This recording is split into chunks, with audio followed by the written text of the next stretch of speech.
readers. So today we are going to dig into a book you read last week, The Spooky Tale of Prewitt Peacock, and we are going to work on two of our text structures, two of our reading strategies that we have learned about the past couple weeks. So as you can see right here, we have cause and effect, and we'll see if you can remember the other one that we're going to do in a minute. So you will need to make sure you get your reader's notebook, and I want you to go ahead and split it in half, just like mine.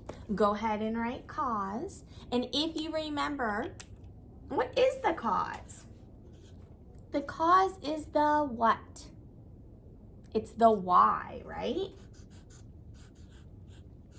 And I always like to put that key word in there because that helps me. That helps me when I tie them together to see if it makes sense. So remember, the cause is the why.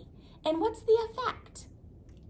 The effect is what happens, or the result, right?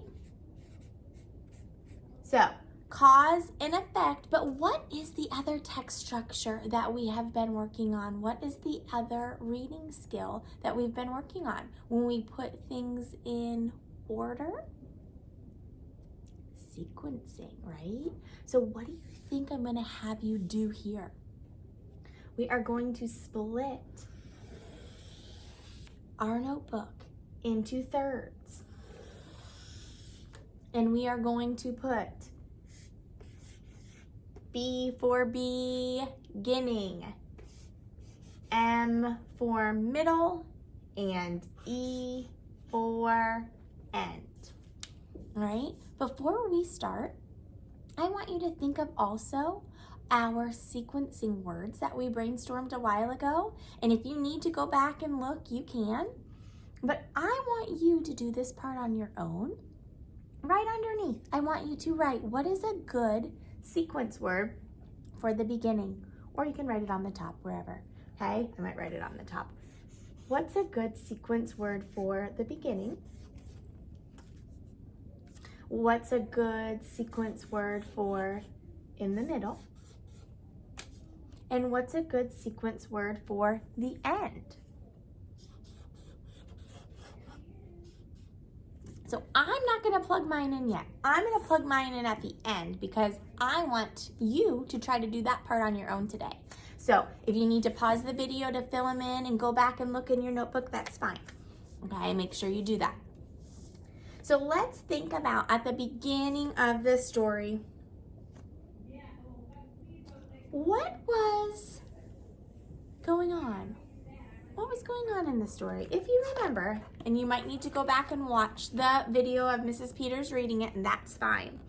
But if you remember, Prewitt was sad, right? Okay, so that's the kind of the result here. He was a sad peacock. So I'm gonna do that first, and oops, I just dropped my notes. Give me 1 second. We also wanna make sure we are including, as we're sequencing, the characters, the main characters, the setting if possible, and our problem and solution should all be in here because tomorrow we're gonna write a little summary. So if Prewitt the peacock, we wanna make sure we use the name. We don't just say a peacock. Prewitt was sad. Why was he sad? So Prewitt was a sad peacock. And that's a complete sentence. It starts with a capital letter and it ends with a period. If we're talking about a character, it better be capitalized. Make sure yours looks just like mine. So because Prewitt was a sad peacock, why was he sad? Do you remember? Look at all the other peacocks in his flock and look at Prewitt. Prewitt had a really scraggly tail, right? His tail, so we want to make sure we include who we're talking about. Prewitt, apostrophe S, Prewitt's tail had what? What was the word they used? had a few scraggly feathers, remember? And scraggly is a great adjective.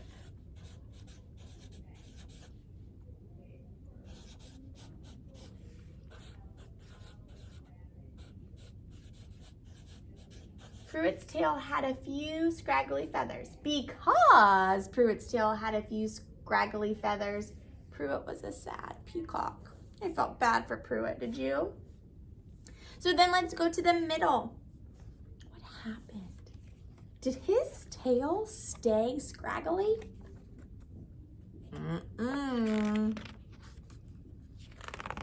Let me find the page. Do you remember what happened? His tail grew what?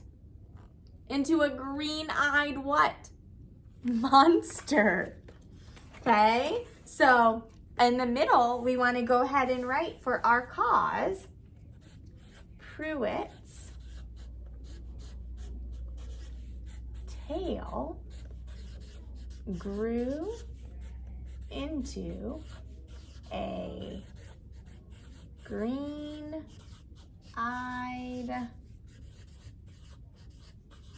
monster.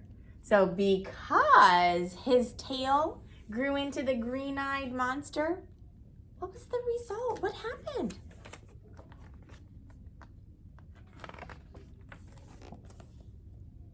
Were all of the peacocks scared of him?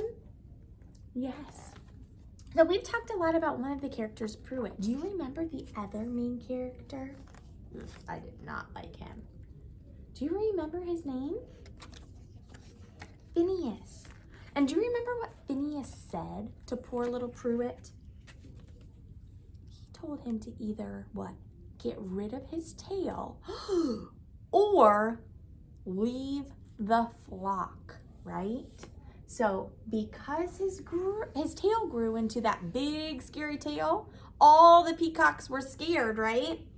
And Phineas, the villain, the mean one,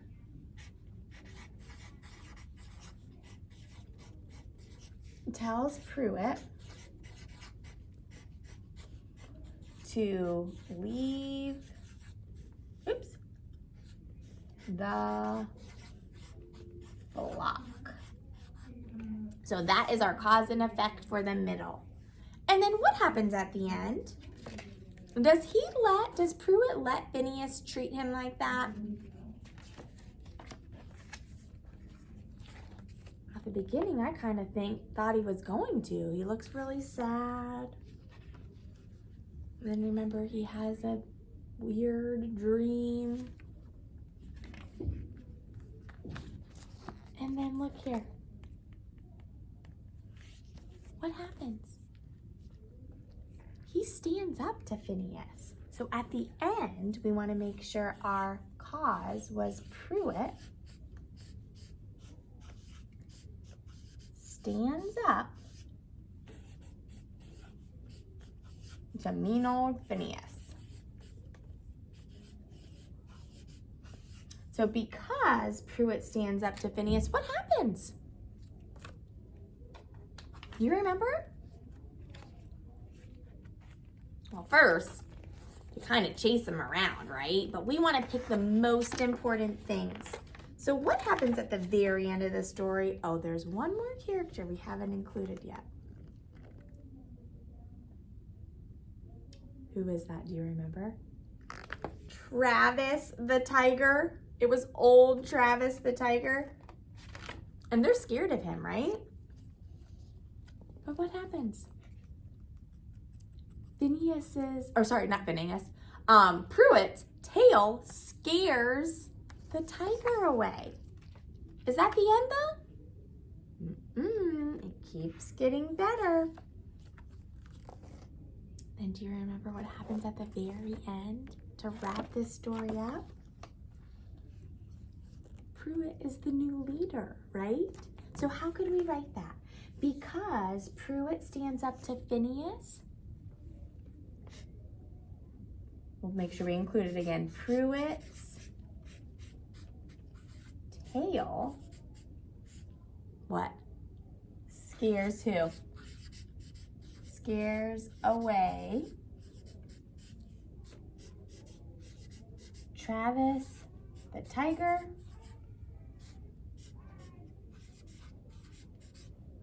and Prewitt becomes the new leader of the flock, right?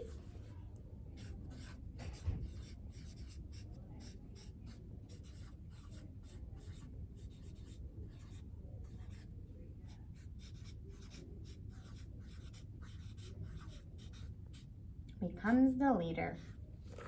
All right, so you should have already written in your transition words for beginning, middle, and end, your sequencing words. So I'm gonna plug mine in. You might have the same as me. You might have different ones, that's fine.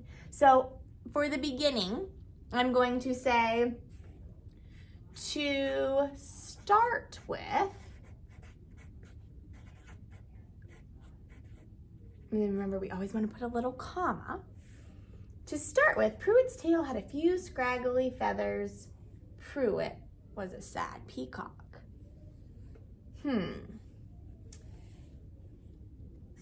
After that,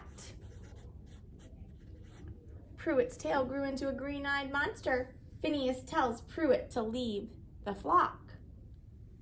What's a good one for the end? Finally, that's what I'm going to put. So remember, you should have had your own sequencing words. If you like mine better, you can choose one, but don't copy all of mine, okay? I like you to do your own thinking too. So hang on to this. This should be in your reader's notebooks, and tomorrow we will see each other again and we will put it in a nice summary, a nice writing, just like we did the few weeks before. All right, see you later and keep up the good work. Bye.